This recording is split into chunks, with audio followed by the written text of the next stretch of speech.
dans la marine Shaddock, concernant justement la prédiction, il est fortement conseillé de ne pas regarder là où on va, parce qu'on sera toujours à temps de regarder quand on y sera. Voilà. Et donc, ça me convient assez. Et finalement, pour envoyer à la génétique, qui est l'inestimable objet de la transmission, en fait, j'ai l'impression que pour regarder là où on va, si on prend l'outil de la génétique, on regarde d'où l'on vient. Et donc tout ça, c'est pour un peu relativiser ces interrogations et la place de, justement, d'où l'on regarde et vers où on regarde. Alors ça, c'est une rapide présentation. Donc effectivement, je suis médecin interniste, j'ai une forte culture de cardiologie et j'ai travaillé 30 ans je continue à travailler dans un centre de lutte contre le cancer. J'ai une HDR de santé publique. Je travaille au Conseil de santé publique où je suis président de la commission déterminants de santé et maladies non transmissibles. Je fais partie du comité d'éthique de l'INSERM depuis 2002. Le comité d'éthique de l'INSERM, en 2016, a fait une note concernant la gestion des données incidentales découvertes au cours de la recherche, qui est une sous-catégorie de découvertes incidentales.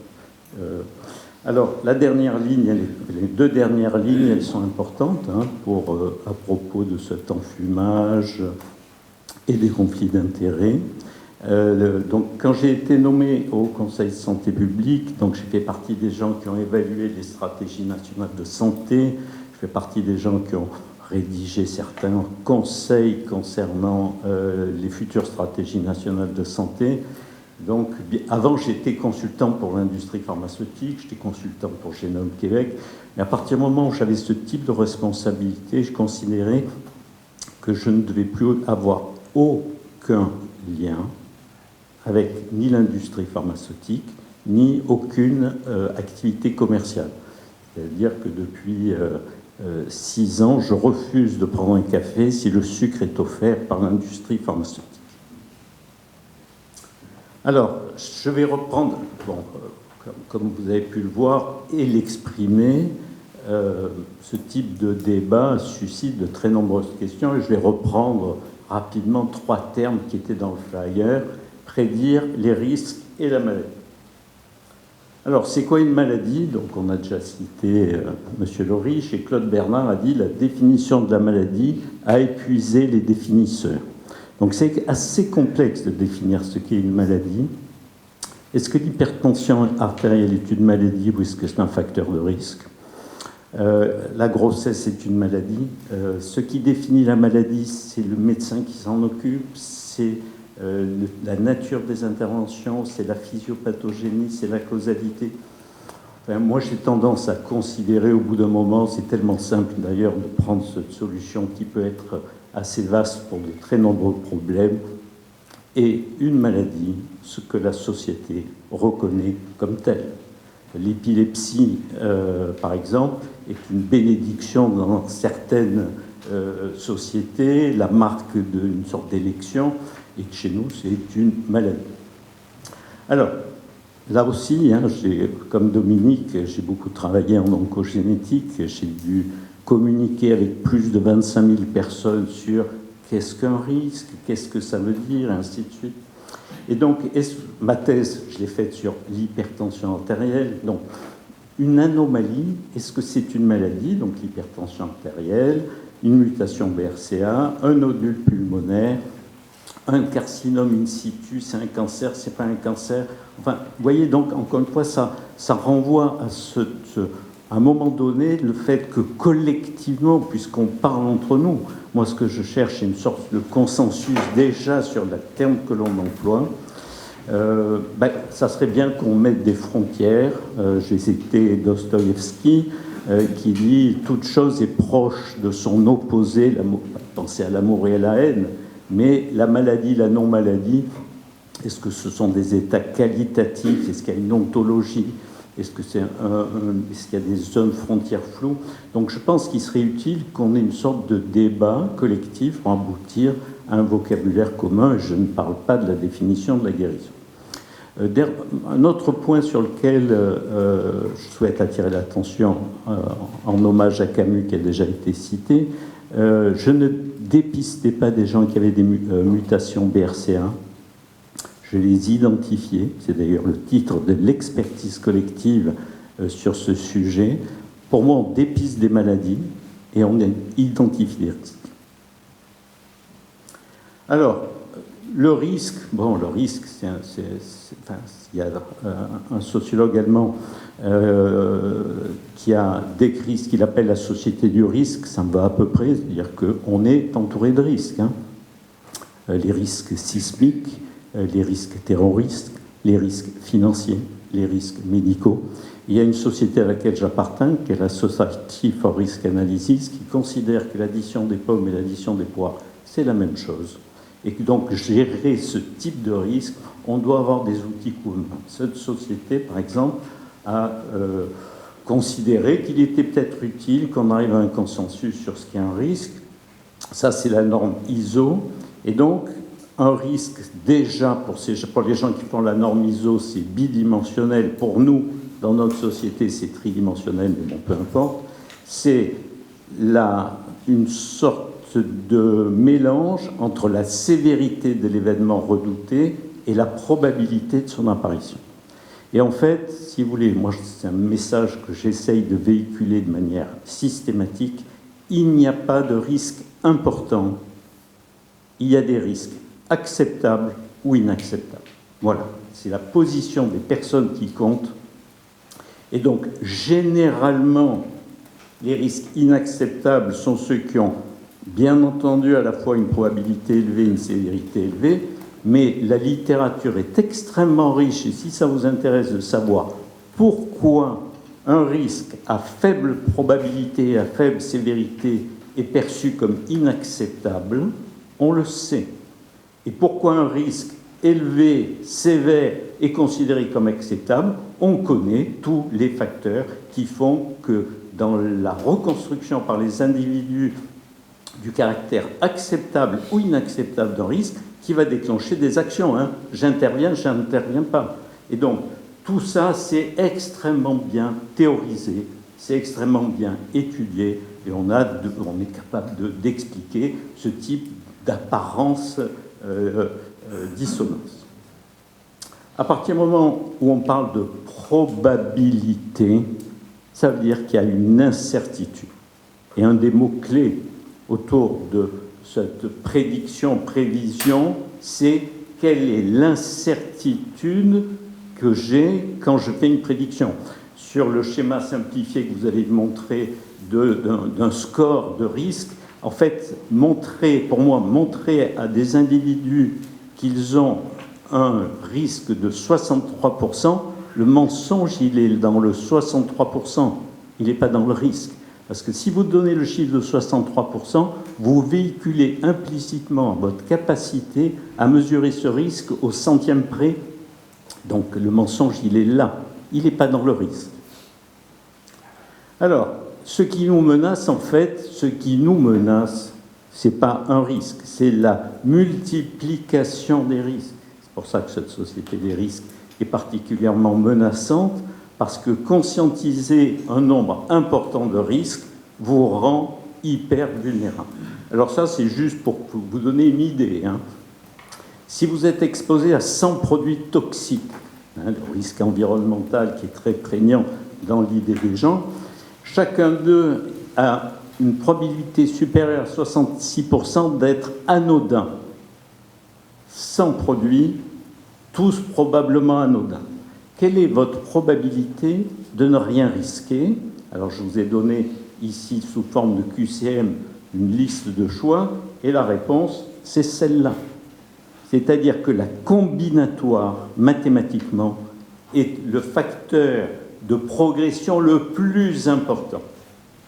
Et à partir du moment où vous êtes exposé à 100 risques probablement anodins, en fait, vous êtes exposé. Et donc, en fait, ce n'est pas tellement les discours focalisés sur un risque particulier, surtout s'il est maîtrisable, qui sont pour moi anxiogènes et déstabilisants dans l'équilibre de notre société, c'est la multiplication de l'analyse de très nombreux risques. Bon, il y a plein d'exemples. Hein. Alors, il faut distinguer l'incertitude. Hein, encore pour moi, un point central, c'est notre incertitude, notre capacité à la gérer, notre capacité à la communiquer et notre capacité à aider les personnes à gérer cette incertitude. Alors l'incertitude, ce n'est pas l'ambiguïté. L'incertitude, ça peut ne pas connaître une valeur précise, ça c'est l'incertitude, et puis avoir des estimations différentes. C'est dangereux ou c'est pas dangereux. Ah, ça, c'est pas pareil que de dire j'estime le risque autour de 20% ou j'estime le risque autour de 40%. Donc ça, c'est de l'incertitude. Et ça, c'est la progression de nos connaissances. Ensuite, il y a deux types d'incertitude. Il y en a, pour les spécialistes, il y en a trois. Hein, on va se contenter de deux. Il y a l'incertitude stochastique irréductible. Vous revenez dans 100 millions d'années, on en sera toujours au même point. Est-ce que mon enfant sera un garçon ou une fille? C'est une incertitude stochastique. Alors on peut l'améliorer selon ce que vous mangez pas et compagnie, mais bon. Et puis il y a l'incertitude épistémique. Ça, c'est des connaissances insuffisantes. C'est-à-dire, je ne savais pas qu'il y avait un gène qui modifiait radicalement le risque de développer un cancer du sein. Quand je l'ai découvert, j'ai réduit mon incertitude. Et donc, il y a des incertitudes réductibles et d'autres irréductibles.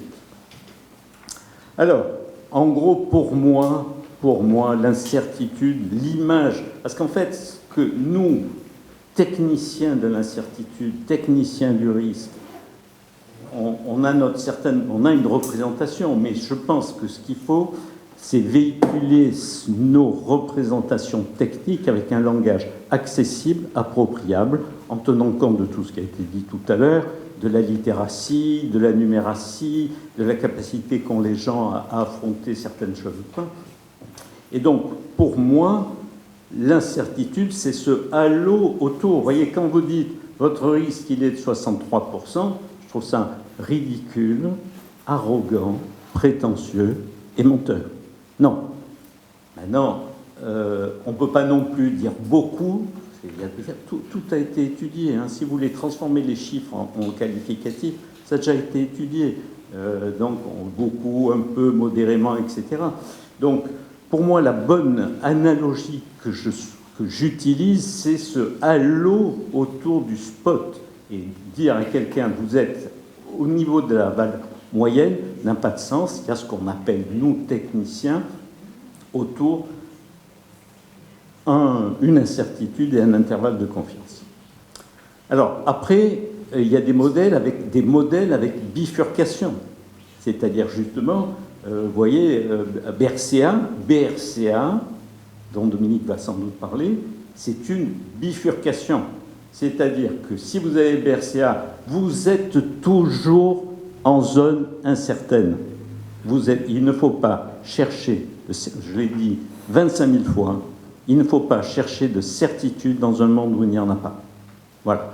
Donc vous avez une mutation BRCA1, vous êtes toujours en zone incertaine, mais la zone de cette incertitude n'est pas la même que si vous n'avez pas cette mutation BRCA1. Donc c'est une bifurcation, c'est un progrès. Si vous voulez passer d'une zone indifférenciée à deux zones indifférenciées, c'est un progrès. Alors ça, par contre, ça c'est de l'incertitude épistémique, c'est-à-dire, en fait, c'est presque le pire que nous connaissions, c'est la boîte noire. Et on est passé de la boîte noire à la probabilité. On ne passera pas de la probabilité à la certitude. Voilà. Mais c'est déjà bien de passer d'un état de boîte noire ou de prédestination divine à on a quand même des idées de zones plus ou moins sûres et de zones plus ou moins dangereuses.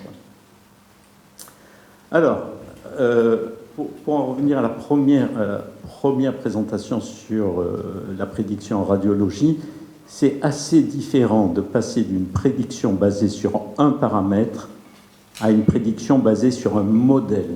Parce que le modèle en lui-même, je vais y revenir, a ses propres incertitudes. D'une manière générale, la fiabilité d'un modèle dépend plus de sa perspective temporelle que de la qualité de nos connaissances et du modèle en lui-même.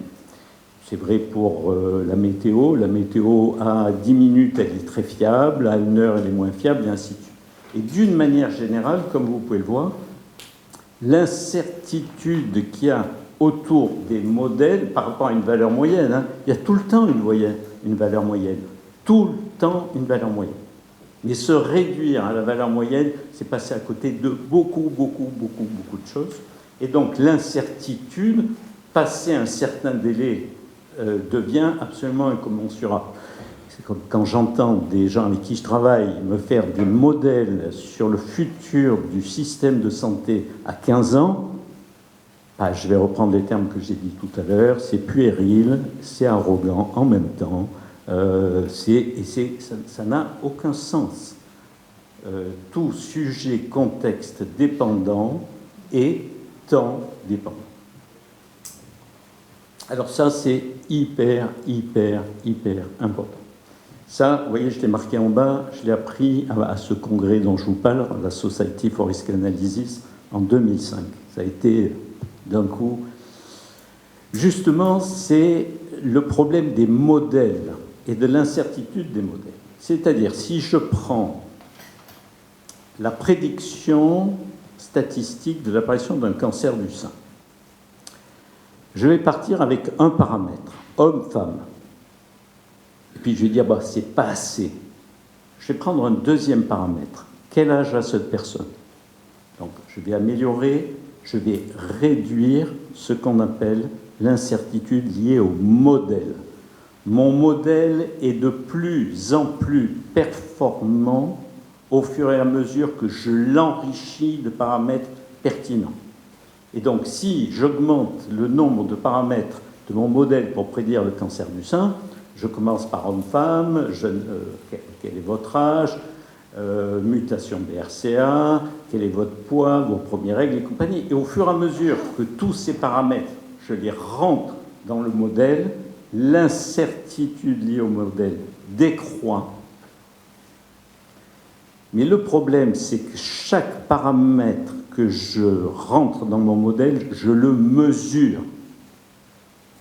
Et il y a toujours une incertitude concernant la mesure du paramètre. Et donc, ma foi, homme-femme, c'est relativement robuste, relativement. L'âge, c'est robuste. BRCA, c'est robuste. Le poids, à quel âge, la consommation d'alcool, l'activité physique. Alors, qu'est-ce que je fais? Est-ce que je vais rentrer l'activité physique dans mon modèle en diminuant l'incertitude du modèle, mais en augmentant l'incertitude liée aux données? Ce qui fait que, comme une fois pour toutes, Ivan Illich nous l'a appris, plus c'est mieux, jusqu'au moment où c'est moins bien.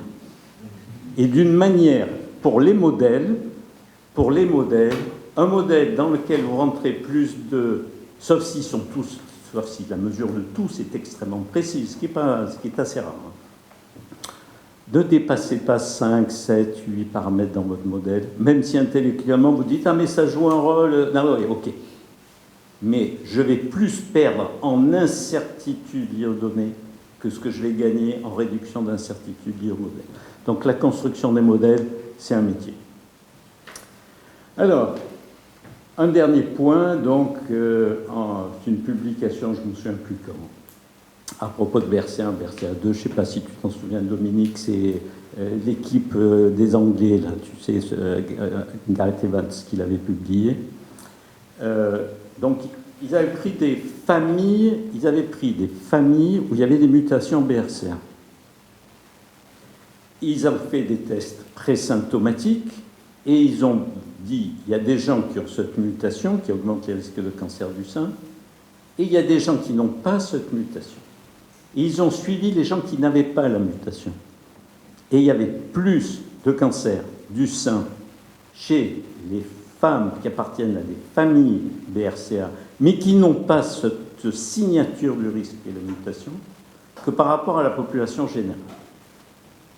Intéressant.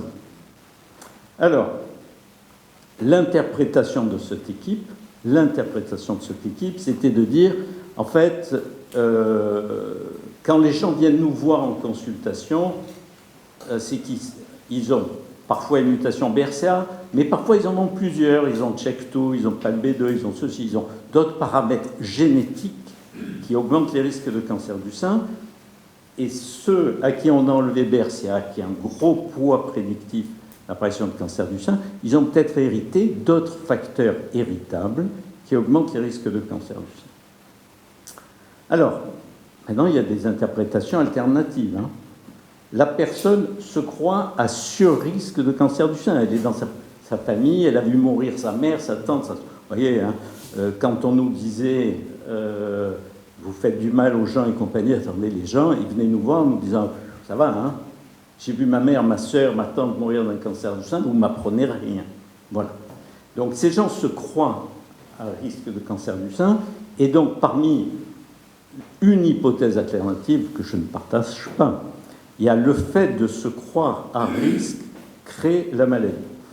Alors, c'est ce qu'on appelle la théorie psychogénique du cancer qui n'est actuellement absolument pas retenue. Voilà, c'est vrai, c'est sans doute vrai pour l'eczéma. C'est-à-dire que pour l'eczéma, si vous dites à l'eczéma qui a un fort composant psychogénique, si vous dites à quelqu'un vous êtes à risque élevé de faire un eczéma sévère, le stress peut participer. Voilà.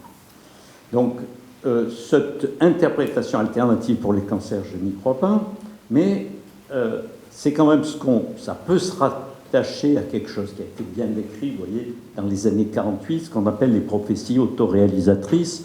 Les prophéties autoréalisatrices, c'est de dire la bourse va monter, donc les gens disent je vais acheter, et effectivement elle monte la bourse. Donc vous voyez, c'est le fait, c'est pas tout à fait une parole performative. Une parole performative, c'est de dire je vous marie, et c'est le fait de prononcer cette phrase qui réalise la condition que l'on a mis. Mais ça peut se rapprocher de ça. C'est de dire à quelqu'un vous êtes à sur risque de développer un cancer du sein. Est-ce que le fait de mettre ces personnes dans cette catégorie peut augmenter les risques de cancer du sein? Et en fait, oui, par deux mécanismes. Alors, je parle sous le contrôle des radiologues. C'est pas tellement que la personne se considère à risque de cancer du sein, c'est que nous, aussi médecins, on la regarde comme quelqu'un qui a sur risque de développer un cancer du sein. Et donc, je pense que cette personne est à sur risque de développer un cancer du sein. Je réalise des mammographies fréquentes et précoces, et on augmente le risque de cancer du sein radiologique. Donc, le fait d'avoir classé cette personne dans une certaine catégorie a fait que notre comportement a rendu partiellement vrai le risque qui avait été initialement énoncé. Et puis également, si vous imaginez que cette personne est plus à risque de développer un cancer du sein, mais quand vous avez une image douteuse, on a plus tendance à faire des biopsies. C'est une bonne pratique bayésienne. C'est pas une mauvaise chose. Quand quelque chose est plus fréquent, il faut le chercher plus souvent. C'est banal. Et donc on découvre plus fréquemment et plus précocement des cancers, dont certains ici. Et donc, vous voyez, ce que je voudrais dire, alors ça c'est ce dont j'ai déjà parlé, ce que je voulais dire, c'est que la prédiction en elle-même, parfois, elle comporte des événements, des éléments qui vont favoriser son apparition. Un vaccin réputé très efficace va le devenir. Parce que si on dit aux gens le vaccin contre la grippe n'est efficace qu'à 60%, il y a des gens qui vont hésiter. Si on leur dit qu'il est efficace à 99%, ils hésitent moins. Il y a des études là-dessus. Bon, il y a des réfractaires, il y a des études là-dessus. Et si 99% de la population est vaccinée, même si ce n'est que 60% d'efficacité pour l'individu, par l'immunité dite du troupeau, on va réellement diminuer le nombre important. Donc, vous voyez, de prédire qu'un vaccin sera efficace va le rendre efficace. Là, alors, je ne sais pas si c'est vrai, quand j'étais jeune interne, c'était vrai, la chirurgie de la thyroïde nécessite beaucoup d'expérience. Et si vous dites, ce chirurgien, c'est un très bon chirurgien de la thyroïde, il va opérer beaucoup de gens, et il va devenir bon parce qu'il aura une grande expérience. Les maladies fréquentes le sont.